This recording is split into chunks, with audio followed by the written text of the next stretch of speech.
In today's video, I'm going to teach you how to use constraints in Figma. Understanding constraints is a fundamental skill for any designer working in Figma, as it allows you to create truly responsive and flexible designs. Essentially, constraints are rules that tell your design elements how to behave when their parent frame or group changes size. This means your buttons, images, and text boxes can automatically resize or reposition themselves gracefully, adapting to different screen sizes without you having to manually adjust each one.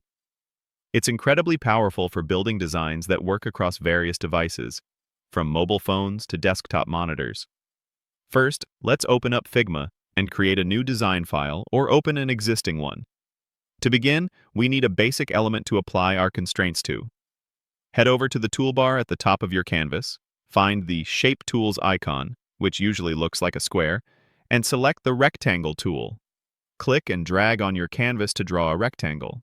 You can also pick an ellipse or any other shape, but a simple rectangle is perfect for demonstration purposes. Once you have your shape, it's a good practice to place it inside a frame. This is crucial because constraints apply to elements within a parent container.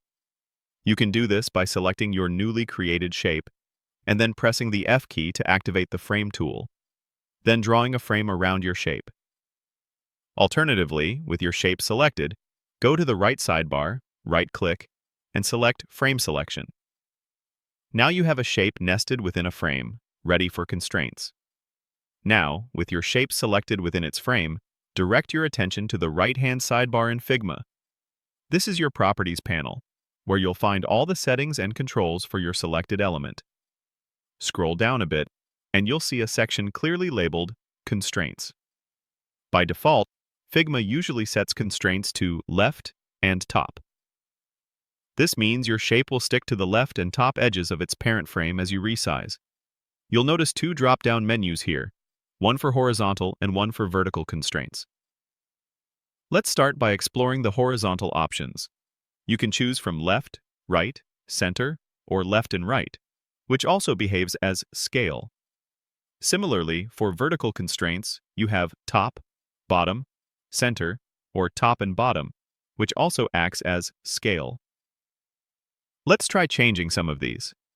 If you keep the constraints at left and top, and then grab the edges of your parent frame and try resizing it, notice how your rectangle stays fixed to the top left corner? That's the left and top constraint in action. Now, if you change the horizontal constraint to right and keep vertical at top, then resize the frame again, you'll see your rectangle now sticks to the top right corner.